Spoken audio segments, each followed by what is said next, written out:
Thank you for joining us today on Positively Charged Biz. We are here to motivate, inspire, and support our listeners as they write their life stories. We are a proud founding member of the Real Disrupt Podcast Collaborative, and you can check out more awesome podcasts at realdisrupt.com. And for more inspiration, go to Amazon.com and purchase my latest book, Say Yes Every Day, Discovering Your Superpower. Hey everyone, I hope you are having a positive and productive day.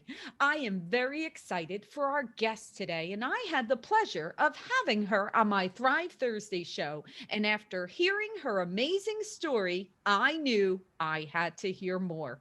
I would like to introduce you all to Regina Gibbons. She is the founder of Why Not, where the vision is to ultimately eliminate the doubting of why and replace it with Why Not. Why Not is a nonprofit volunteer-driven community support group providing mentoring programs for middle and high school youth in the Washington, D.C. metro area. The program is designed out of a direct need for the growing number of youth that are struggling in school, facing social issues, and heavily entangled in the juvenile court system. Well, Regina, we are thrilled to have you with us today.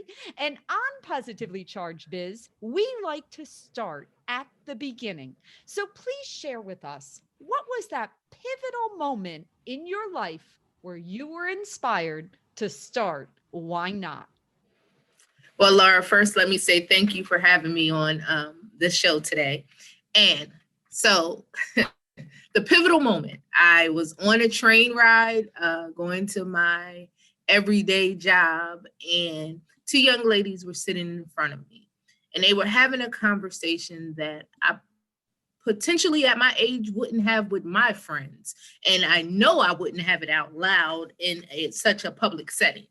So as I'm listening to the conversation, I'm really thinking hard about which way I should go. Because this can go one of two ways. I can let them continue to talk and embarrass themselves the way they are, or I could step up and say something.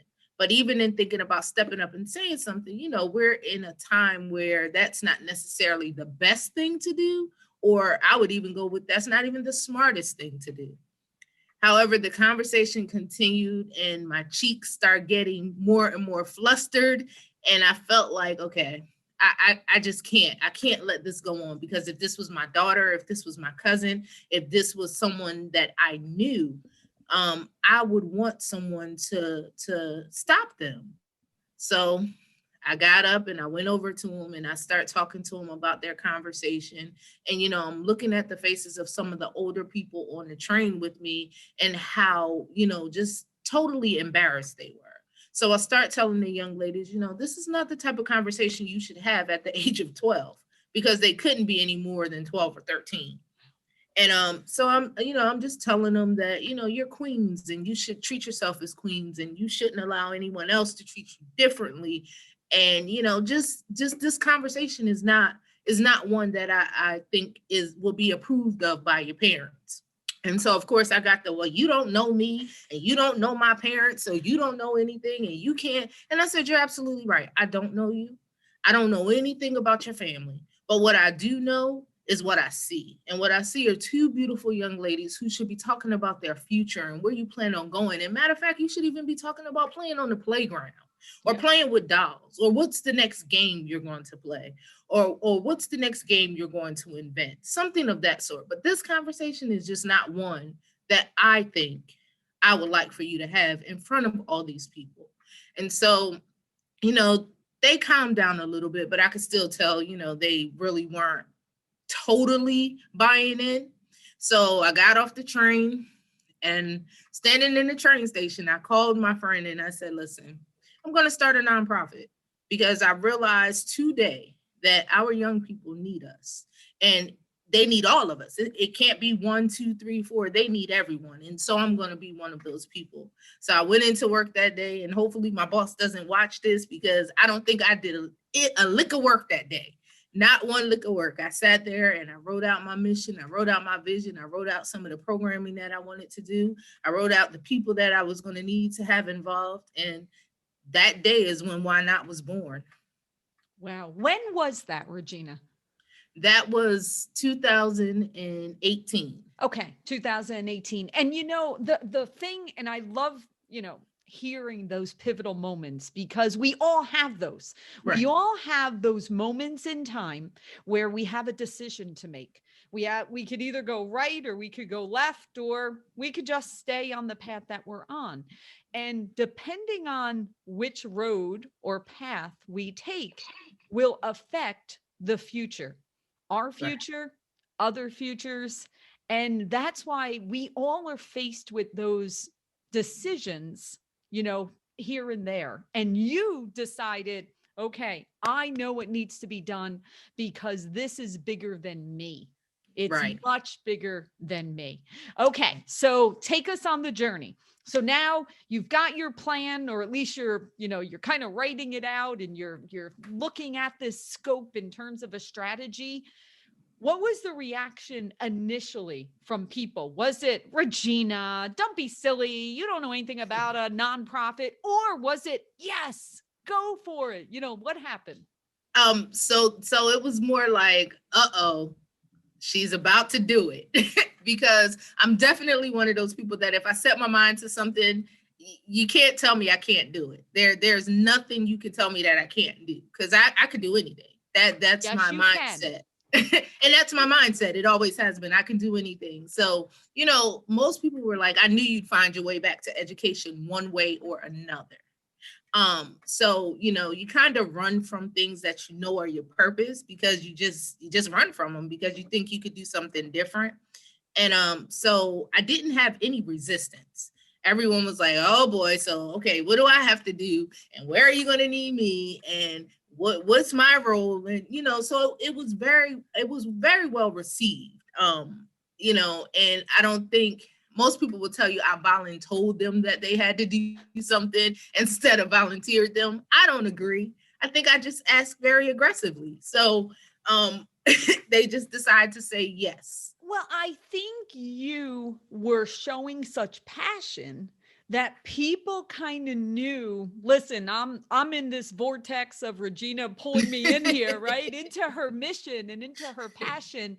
And for the most part, people will say yes to that because they believe in you and they believe in the ultimate mission. So that's fantastic. I love that. Okay. And you said something very, very awesome a moment ago. You said most people run from their purpose because they think that they should be doing something else, or they go in like another direction. So can you expand on that point? So I started as an educator. I think I've taught all my life. I really do. I tell the story. I'm an only child, so I taught my teddy bears. Like, I have the smartest teddy bears on the face of the earth. Nobody's teddy bears are smarter than mine because I taught them everything that they know. And so I got into education. Both of my parents were educators, and I got into education. I taught. Most of my degrees deal with education. I taught, and I said, the politics of education it's just not what I want. It's not what I want, because I just feel like some of the things that we're teaching these young people, they're worried about where their next meal is coming from, not how to get to Rome tomorrow, because they're not going.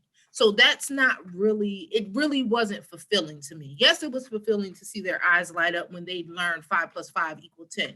All of that was fulfilling, but the pressure we put on them with standardized testing and all these other things, it just wasn't for me. So I said, okay, I'll start counseling. Okay, I'll counsel. So I did that for a little bit, and then I realized that it was beginning to take a little more out of me than I was able to give, because I was all in. I was all into the counseling, and that is a very it's a very torturous profession if you allow it to be. So then I stopped doing that. And so then I got into somehow doing statistics. And I don't even know how I went from education to statistics. I was good at it. Right. So I got into working in higher ed and doing surveys and things of that sort. And I stayed in that for a little bit, but there was still something missing. So I started coaching. Okay, I played softball, so I coached softball. So that brought me back to the whole education place. And I'm like, okay, so I'm just really not going to get away from this thing with young people. Like, there's something here with me and young people. So I guess I'm going to have to revisit this. So I started tutoring in schools, and I started mentoring in schools, and I started volunteering with programs that needed mentors. And I said, okay, well, all right, I got it. I get what my purpose is. My purpose is to serve, and I'm going to serve young people. And so that's kind of how it came full circle for me. I love that. And I have a feeling that everyone listening has a similar story that relates to their purpose. And I think you're right. I think at times in our lives, we think, oh no, I'm going to go pivot and I'm going to go do this. But you keeps wrapping back to what that original purpose was, and that's kind of ties into our particular gifts and me with my superpowers of Right. what we really are supposed to be sharing with the world. So I think as soon as we recognize that and kind of start to lean into that, everything falls into place. Okay, so let's speak about why not. Okay. Let's dive a little bit more into, okay, so now you've got your plan, people are supporting you, you're putting people in the right places, and you're implementing. Tell us kind of what was it like at first? Because we all know whenever you start anything, it's a lot of tweaking, it's a lot of adjusting, it's a lot of, okay, all right, that plan didn't work, but we're going to revise it, we're going to do this. And I also want to know the pandemic and everything that transpired. Take me through that initial beginning and what you had to tweak and fine tune. And then here you get pushed with 2020 and having to adjust there. What adjustments did you need to do to the organization to get past that? Okay, so 2018, I spent most of my time figuring out what Why Not was going to look like, what type of programs we were going to offer, how we were going to offer it, how am I going to get into the school system. I'm new to the Maryland area, so I don't have the same type of connections I have in my New Jersey roots or even in my Virginia roots, because I've been there for so long. So now I have to start figuring out, okay, who's going to be the people to get me where I need to go. So had lots of conversations with any and everybody who would listen. Just continued to talk. And when I started teaching in Maryland, I had a principal. Her name was Beth Lynn. And Beth Lynn, when I decided not to teach anymore, the one thing she said to me was that you always have a home here. This is always your home. And so I said, okay, I'm going to use her as my pilot to figure out what it is I need to do. So I went to Bethlehem and I said, listen, I want to start a nonprofit. I want to use your group. I want to use the school. This is what I want to do. Tell me what I must do to get in here. So I went through the process of getting a partnership with Prince George's County, did all of that. It was not easy. I will say it was not easy. There were some ups, some downs, some lost documents, some redone documents, some documents I had to send 4 or 5 times, but we made it through. Got there, ran my first program. We had 6 kids. Okay. We sent permission slips home to everybody in the school, and we had 6 kids. And I said, well, this don't seem right. Like, what? All these kids, and we only have 6. I said, but you know what? Who's supposed to be here is here. So we ran the first cohort with our 6 kids, and everyone was excited. Parents were excited because we do an introduction in the beginning. We run our 4 sessions, and then we have a graduation. They have a graduation. They get a certificate. We take pictures. We give them pizza. We do the whole graduation. So Beth says, okay, when we going to run the second cohort? I said, okay, let's give it 2 weeks. Let me think about some things, figure out why we didn't have as much participation as we should have, so on and so forth. Came back in 2 weeks and I said, okay, this is what I want to do. I want to have an assembly, and I want to call all the kids in, and I want to talk about what they're getting into before they get into it. Mm-hmm. And so she did that. We called the assembly. We talked about why not. Had a little program, sent permission slips home that day. Next cohort came around, we had 45 kids. And so I said, okay, so this is a little better. We have 45, cohort 2, yes, let's go. Same process, went through the introduction, went through the sessions, went through the graduation, parents excited, kids excited, mentors excited, because as you go through the program, once you finish, you're paired with the mentor. Okay. And so that's the piece I think that everyone really was looking forward to. So I had one young man who, he seemed to be the trouble kid. Everybody knew his name in school. And so he was in the program. And so by the 6th week of that program, his teacher came to the after school and said in front of everybody, I'm not sure what it is this program is doing, but you've made a difference in him. And I appreciate it. And all you could do is see him smiling from ear to ear. And I'm thinking, that's what this is all about. That's what it's all about. And so second cohort, 45. Then now it's time for the third cohort. And we are at 2019, March now. Time for the third cohort. We're all geared up, ready to go. Now I have 4 or 5 schools under my belt. Everybody's excited. We're ready to go. And school closed because now we are in a pandemic. Oh, boy. So, now what do you do? What do you do? Everyone's scrambling around and you can't get into the school system. And so now it's like, okay, all right. Everything comes to a screeching halt. Okay, so yeah, we can't stop. So guess what? Let me up my Zoom account. Let me up my Teams account. Let me up my Google Meet account. And we're going to turn everything virtual. So everything that we did face-to-face, we now do virtual. And I think what it's done for me, unfortunately and fortunately, is giving me more time to think. Right. So now anything that comes to my mind, I create a program. If someone says, hey, let's do horseback riding something. Okay, well, we'll figure out how to do it virtual and we'll do it. That's so great. that's the downside of the pandemic for me, because I have that brain that doesn't stop. So I've run we've done baking classes, we've done a chess club, we've done sign language, we do our regular programming.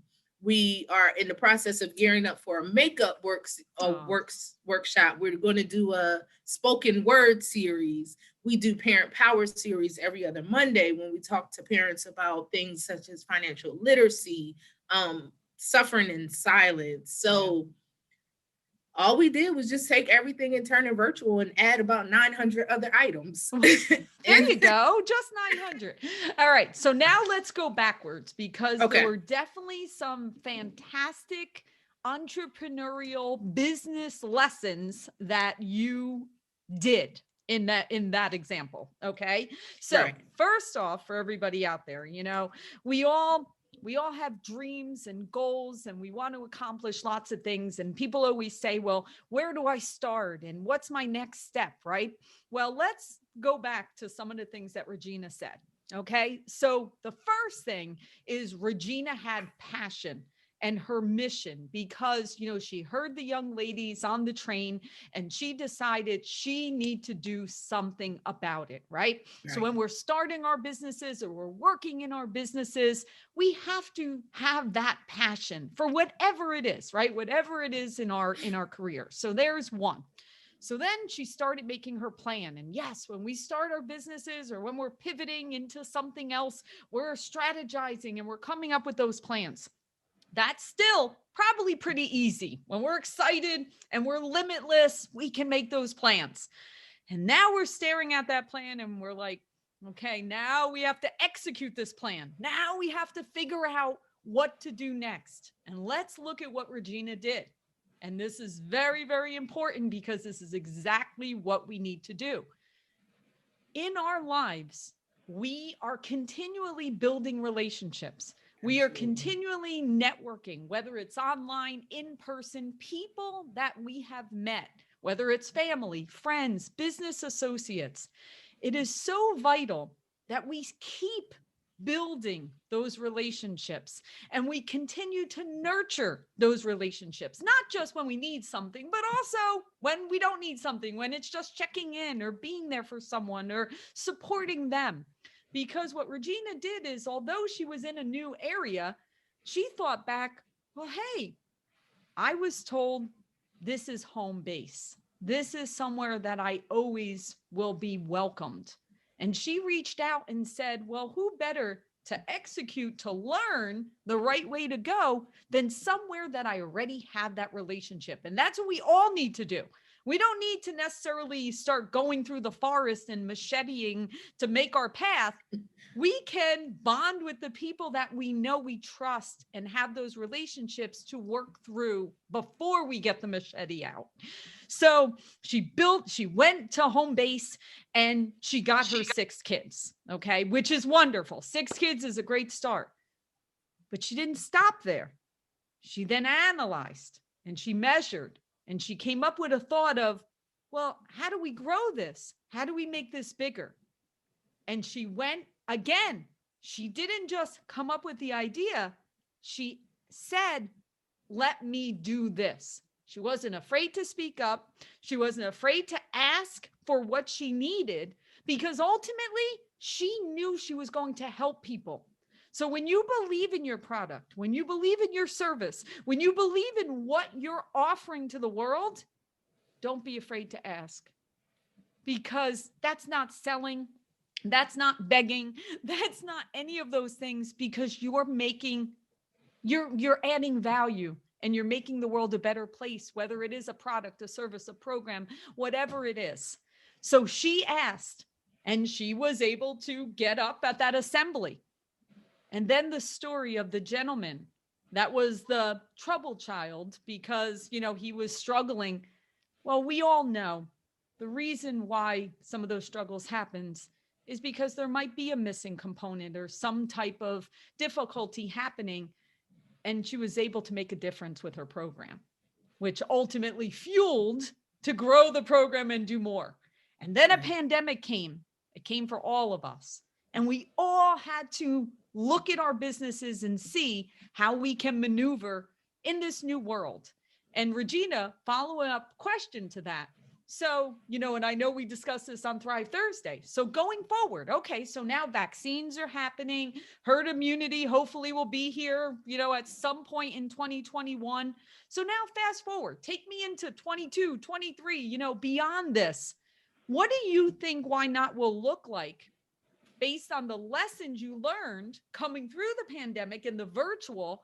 What do you think, it would look like in the future once we don't have these concerns? Well, just like everything else, there are different modalities that should happen. You have those people who will continue to stay virtual, and I'm okay with that. So we'll continue to offer virtual programming. But you also have those people that want to have that close interaction where we sit in a room and we talk about what's going on. We'll have that also. So what if 2020 and beyond hasn't taught me anything else? It's taught me not to be rigid, not to be set in one way, to understand that just like everyone has different learning styles, there are different business models and business strategies that we should implement as well. The ability to be virtual and go worldwide, who would take that away? No. That just would not make any sense to me, because programs that we only could touch maybe 100, we've been touching 4,000 and 5,000. Wow. So it does not make sense to take that piece of Why Not away. So now Why Not has now decided already that we're going to stay virtual, and we're also going to be face to face when that time comes. We will have the ability to do both, and we will be capable of doing both. Even when we run face to face programs, we will probably live stream them so that we get that same type of interaction from the West Coast, from Africa, from Europe, from Russia, wherever we need to get it. But that's kind of where we're headed. That's fantastic. That is wonderful. So now, you had mentioned that they go through the program and they get to the mentor, after completing the program. So, we speak a lot about, when I speak to people on the business side, people continually say the value of both actually having a mentor and Mhm. being a mentor, Yes. later in life.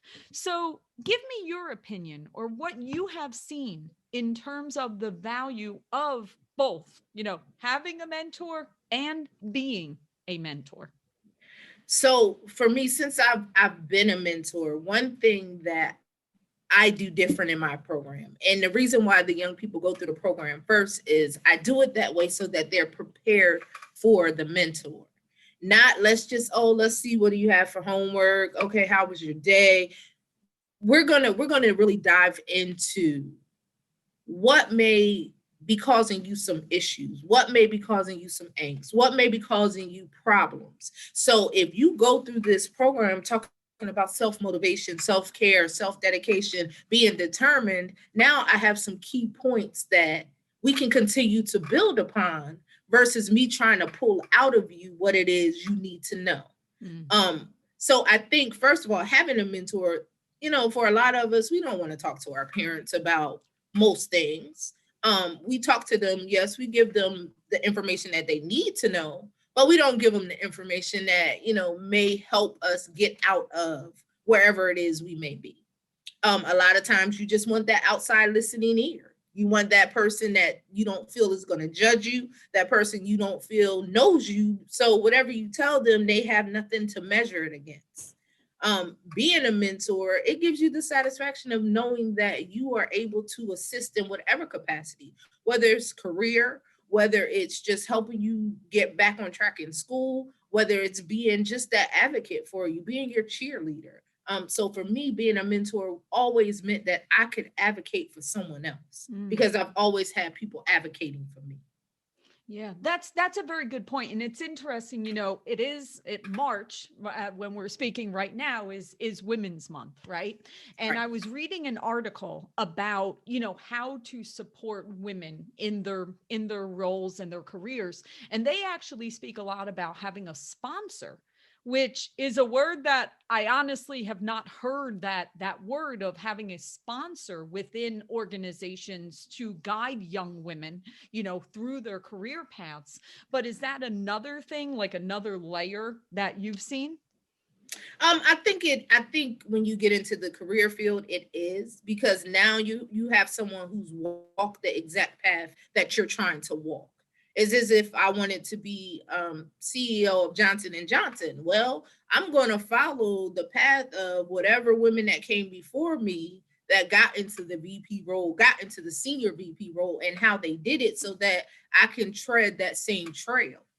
So that's kind of, I think a sponsor and a mentor can go hand in hand, to be Yeah. honest. Yeah. I love that. Now, you also have some type of leadership program, right? Do you? Yeah. Yes. So speak to us about that. Well, it's brand new. It's Okay. called the Top T Leadership Program. Is training outstanding, well, transitioning outstanding people to excellence. Ah. And once again, this is one of those things that I sat down and I said, what else can we offer? Oh, let's offer a leadership academy. Okay. And so we're going to offer the Top T Leadership Academy. It starts the end of April. I am a commissioner of a softball organization, and that's partly where some of this started because I watched some of my young ladies and I watched them lead and not understand that they're leading. Ah. And so for me, I felt like if I can show them how to use that natural born leadership skills that they have, they will be unstoppable because they're already leading and don't even realize that people are following them. And I think for me, it brought back a lot of memories because a lot of times people used to say I was that person, but I never even looked at myself as being a leader. I was just me. And so if you happen to follow me, okay. And if you didn't, okay. So the Top T Leadership Program came out of that. So we've been sending emails to guidance counselors for them to, give us names. And right now we have about 63 names Wow. of That's young great people. already. That's Right. fantastic. But our first cohort, I only planned on taking 25. So once again, now I have to go back and rethink this to see if I'm going to accept everyone or if I'm going to stick with my 25, because there is a criteria. There's an application, they need recommendations, they need to have their transcript, because leadership comes at a cost. It comes at a cost and it comes at a price. And you need to be held to that standard of whatever our top tier is going to be. I love that. That is fantastic. And listen, that's so rewarding of, especially young people. I mean, you know what they say. I mean, you can pick out the leader in the room, and that Right. doesn't necessarily mean that they are even trying to, because it's just natural. It's something that you recognize. So that's fantastic to be able to help our future leaders to recognize that, lean into it, and embrace that. So that's fantastic. So Regina, can you just listen? People connect with stories, and people connect with, kind of seeing the end in mind, right? So can you share with us, what are a few stories that you've seen, or even just one story of seeing the difference in the program has made for one of your students? I mean, I think the biggest one is just watching the young man who was struggling, and he was really struggling. I had his grades and everything. He was really having a hard time in school, but he was a very good football player too. Okay. So I think that also helped, because the mentor that he had would go to his games. He would go to his games. He would cheer him on. I've even been out to one of his games. So just watching him, and he was at that time, he was in third grade. Okay. So he's now in sixth grade. And just knowing that he made it to sixth grade, because there was some talk about putting him out of the school. Oh, because wow. it had gotten that bad. So knowing that he's made it to sixth grade in that same school, and now he's a student advocate, like he's doing all of the things that everybody knew he could do, just didn't know how to get out of him. For me, I think that's one of the most positive things that has come out of Why Not. And I'm sure there are many more stories. We've done the prom boutique, and we've had young people crying because they didn't know how their parents were going to be able to afford a dress, and they walk out with the dress, shoes, and accessories. So, just for me, being able to help, and helping genuinely with no strings attached, no need for anyone to say thank you, no recognition needed. I do it from a place of, I just want it to be done because we have the means to do it. Once again, serving for me is fulfilling enough. So when I watch somebody smile as they're picking out their dress, or watch somebody smile as they get their backpack, or just even with my chess club, watch them learn how to play chess, and I'm on the site watching them. I'm on Zoom watching them, and they know that the pawn has to go diagonal to take the other pawn or take a piece, and watching them play one another and having the conversation, E4 to your C7. That, for me, all of that is very fulfilling, because I mean, it's opportunities, just opening up opportunities for anyone.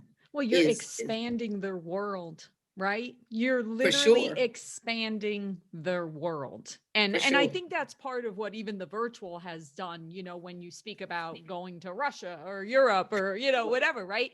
You're expanding all of this world into a smaller place, and you're showing them things that maybe they would have never been exposed to. And they realize that they have an opportunity to be part of it. And that is wonderful. I read something else on your website where the programs and a few of them, because I was like amazed by them, where one was like Mind Your Manners, and one was Defying the Impossible, and Cover Girl Diva. What are those programs? And like, tell us a little bit about that. So CoverGirl Diva is the program we run in the schools. It's for young ladies, and Diva stands for Divine, Inspirational, Virtuous, and Anointed. And those are the characteristics that we want them to walk out with. And then the counterpart to that is Like My Swag, which is for young men, and that's sealed with a gift. So we tell them that, no matter what your gift is, you have one. We just have to figure out what it may be. And then when you talk about mind your manners, it's an etiquette program because, we've taken etiquette out of everything. Yeah. We've taken etiquette out of social media. We've taken etiquette out of just being out in public. So we go back to teaching young people about how to set the table as a young man, how you pick up your date. You don't go to the house and just blow the horn. You go to the door and you ask for her to come out. And you make sure that you talk to the father or the male figure that's in the house. And if there is not one, you talk to the adult in the house. You don't just text her and say, hey, I'm here, come on. Yeah. No, we're going back to the basics, going back to the Regina, congratulations on that. I love it. Yeah, I'm young at heart, but I grew up in a time where all of those things mattered. It's just a level of respect. And it's actually interesting too, because, we, of course, here we are in the world where, women are paving their way and becoming the CEOs and sometimes people say, well, then the man shouldn't, the boy shouldn't go and knock on the door because you're an independent. No. We're not. Basic manners still apply. Right? It is still a level of respect and kindness to hold the door open for the young lady as we're blurring things here, right? Those things, it is still proper etiquette and manners to take care of the young lady and make sure that she is put on a pedestal. That is the right way to conduct yourself as a young gentleman. So I love that. And that is something that is just missing. I don't know why it's missing. I'm not really sure where it went, but I love that you're doing that because now I have to ask, how is that received? I'm just curious. So parents have to force their children to be in the program. They have to force their children to be in the program. But once they get in, I mean, they understand the purpose of it because they know it sets them apart. Yeah. It makes them different. It makes them, in their mind, it makes them the prince. It makes them the princess. And so that's kind of how we sell the program. Listen, this is a stepping stool to, if you want to go to college or university and you want to be in somebody's fraternity or sorority, these are things that you should know anyway. Why women wear pearls and things of that sort. You need to know this stuff. So doing it here, all it does is give you a leg up.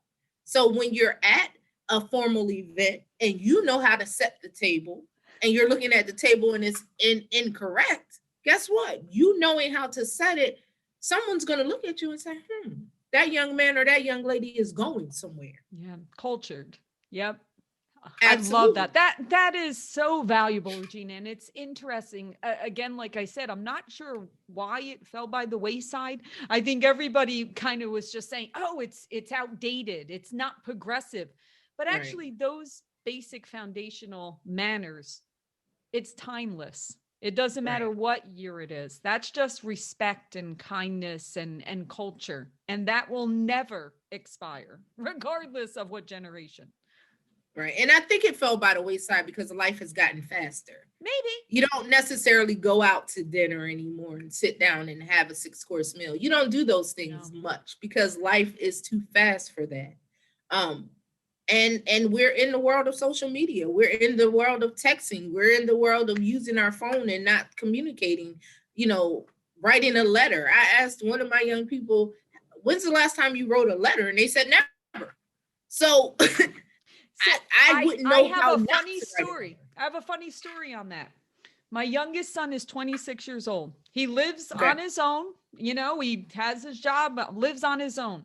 He calls me this weekend and says, Mom, I can't believe I'm asking you this question, but I don't know where to buy a stamp. Wow. Okay, wait. This is a highly educated, professional young man. He says, I know I could go to the post office, but it's after hours, so that's not an option. So he's like, I Googled it. I Googled where to buy a stamp. Exactly. He's like, but is it one stamp? Do I buy multiple stamps? Like what? Right? My college educated professional child. So he goes and gets a stamp at a drugstore. Okay. So at Walgreens, he was able to get a stamp. He was mailing his best friend a congratulations wedding card. First time in his life he has ever mailed something at 26. Wow. So that is so pivotal of something like that, what you just said about writing a letter, mailing something out. This generation, it's foreign to them. Right. It's just foreign. It's something that, like you said, they text, they email, they message on social media, but actually mailing something to someone, they pay all their bills online. Everything is done digitally, right? There's no reason to mail anything. But look at that, of just even preparing them for something like that you would think is obvious, right? It's not. No. So kudos. No, it's not.